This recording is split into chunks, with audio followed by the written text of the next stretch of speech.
The FIA Rally Star training season continues in Austria, with the 6 young talents preparing to take on the programme's first tarmac event, Rally Weiss. It was my first tarmac rally. Like you said, we really needed to get the experience, and to be honest, we had kind of no idea what we were doing going into it.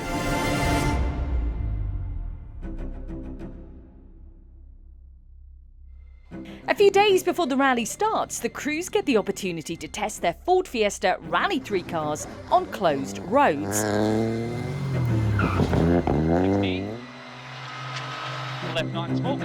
However, it did not take long before the inexperienced drivers were caught off guard. We went and looked at what we did in San Marino right, what we did wrong, you know. We wanted to up our performance and, do better. And everything was going really, really well in the test until... Hot late, shiny. Fuck. No way! Power.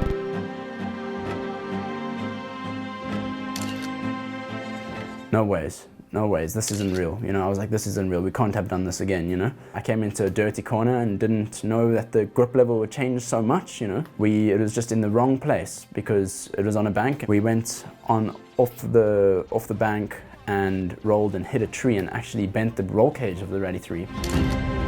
Why? You know, why me? You know, why me again? And the car was too damaged. It wasn't looking good for the team either, for myself, you know. That was a tough moment. As Max Smart's Ford Fiesta Rally 3 could not be repaired on site, he could not contest at Rally Weiss. As it was his second consecutive incident, the decision was taken for Max to withdraw from the second tarmac rally in order to get more training on his driving basics under his belt. The rally that I never started is going to be the reason that I'm a champion, you know. It's like from now, there's no other option to go all in. For the rest of the crews, the unforgiving tarmac of Rally Weiss was still ahead of them, though some were looking forward to it more than others. Tarmac, I was feeling very comfortable. In Peru, I was on Tony Kart official team. My father was a rally driver. My mom's drives karts sometimes too, but my first touch in this world was when my father puts me on the co-driver seats when I was, I think, 4 or 5. I just remember the smell of the seats, the smell of the gasoline, you know, and it kept in my mind all my life. One of my biggest dreams and my father's dreams was become a rally driver, so now we are very happy to be part of this. Despite Caparo's national success in karting, the Peruvian would only get the chance to realise his rally dreams when he qualified for the detection programme through the Rally at Home online challenge, just like his co-star, Romit Jurgensen. Basically, I come from simulator, so I competed with other simulator players, got to final in Germany and then won the Germany's final, and now I'm here. For me as a youngster, it was basically impossible to get the budget to do some proper rallying, and that's why I basically quit the dream in 2019. But then I saw the tweet of Maton on Twitter, and where I found out about Rally Star. Rally Weiss consists of 13 stages, undulating through the Styrian nature, with numerous grip and rhythm changes, adding to the challenge facing the crews. This was intensified by rain ahead of the event that led to unpredictably damp but drying conditions through the first stages. I remember I was looking for some videos of Ayrton Senna, and he was saying like, you have to feel the tires, and I was feeling the tires in Weiss Rally. So the 26-year-old Peruvian Caparo impressed on his first tarmac rally by making full use of his experience racing go-karts to go fastest of the Rally 3 contenders on stages 1 and 3. The second rally for us was big learning too. That moment that you really know that you are doing it well. You can do it, but do it good, it's other thing. For sure the feeling of that grip on tarmac, but you have to be on speed on the turns, was amazing for me. Caparo set another fastest time on stage 5 to reach the end of leg 1 9.1 seconds ahead of Jurgensen. who was fastest of the FIA Rally Star drivers on stages 2 and 4. To be honest, the speed wasn't maybe the best, but for sure after this accident in San Marino, I needed to be more on the safe side rather than pushing too much. So. Abdullah Al-Torki also focused on completing the challenging route, the Omani driver taking every opportunity to adapt to the rigours of rallying on asphalt, something he'd never done previously. It was difficult for me because when you crash, you start from zero, let's say. You need a little bit time to become confident in the car and to be like more aggressive, and it needs time. So in rally-wise, I will take it easily, but it was my goal and my target to finish the rally. Austria. I still remember Austria. It was my first experience in tarmac ever. We started going faster and faster and faster, and it just felt great because sometimes we were just not lifting the throttle at all and the car was perfect.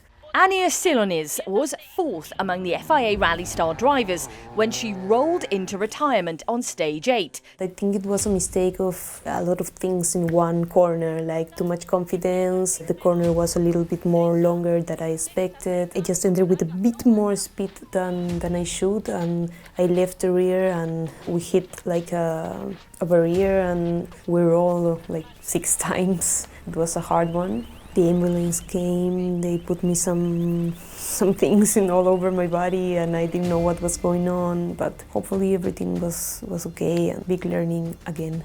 After a checkup in hospital, the Peruvian was given the all clear by the medical staff.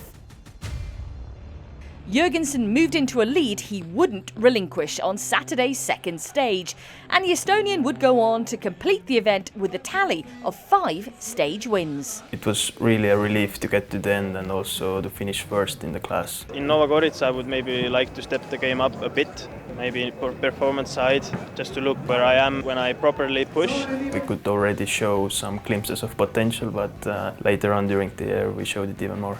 Caparo and Gill were fastest twice on Saturday as they secured 2nd and 3rd in the final order of the Rally 3 category.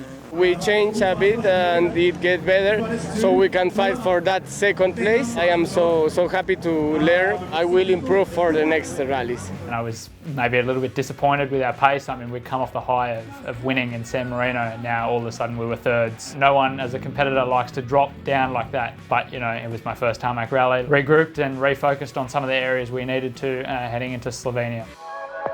The FIA Rally Star training season continues following the summer break with Rally Nova Gorica, a tarmac event in western Slovenia. The event begins with a super special stage in the host town on Friday evening, followed by 8 stages on Saturday and 6 more on Sunday. Besides the enhanced speed, the stage surface varies, with sections on smooth but also uneven asphalt to increase the challenge for the crews, which is amplified by the forecast of rain on all 3 days of the event. It was heavy rain in the middle of the stage, so that it was first time for me to deal with tires and with that condition. We really start with rain and fog, so I couldn't see anything. In the mountains, with hills, with cliffs, and I was very, very afraid. Not very comfortable to go 150 kph into a corner not knowing what's gonna happen, you know. Cold tires in the rain is a disaster, so I think in the first right-hander I made a half spin and had to reverse a bit. We lost, I think, 4 or 5 seconds to the fastest, something like this, so we could do a restart again and start the next day. After a tricky opening stage in the city, the crews reset before tackling the fast-flowing tarmac through the woods. We lost a few seconds there, but we improved a lot. We learned that if everyone's in front of us are going with rain, yeah, maybe we have to go with rain tires. Tires choice is crucial, especially on tarmac rallies. I went out with rain tires, actually choosing them in the last minute, because in the mountains with the clouds moving, it didn't help in the last stage in Slovenia that we had hard tires on and it started to rain. Luckily nothing happened, we stayed calm and tried to really first time also improve my speed. On the first stage I think we were already 4th or 5th overall, beating some Rally 2s already as well. It really seems also that when it's difficult conditions for me, the speed will come out even more, so yeah, that's where I thrive. Robert Jurgensen took the lead of the Rally 3 class when he set the fastest time in the category on Saturday's first stage and never looked back. It's the things you dream of, you know, and now being third overall. And after race I told that now I'm trying to push, and it really showed.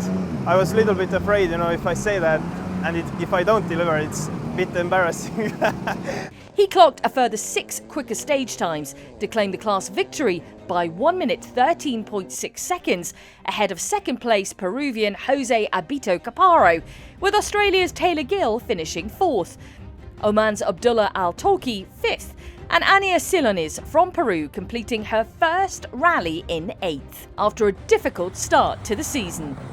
As punctures troubled Abito and Abdullah, while power steering issues plagued Taylor, it was a relief that all Rally Star cars completed the challenging Rally Nova Gorica without any major damage. Robert Jurgensen underlined the increasing progress being made by the FIA Rally Star drivers during the current training season. I felt good about us as a driver pair, and also I was really proud of the whole FIA Rally Star team. The work they have put in order to make this happen proved to the whole world that it's possible to come from basically nothing to overall third in a Rally 3 car, so that was a nice moment to have. With the Tarmac rallies successfully behind the FIA Rally Star drivers, they were able to demonstrate a growing level of pace and performance, building their confidence for their most difficult challenge ahead when the team heads to Estonia to battle the elements at Saaremaa Rally.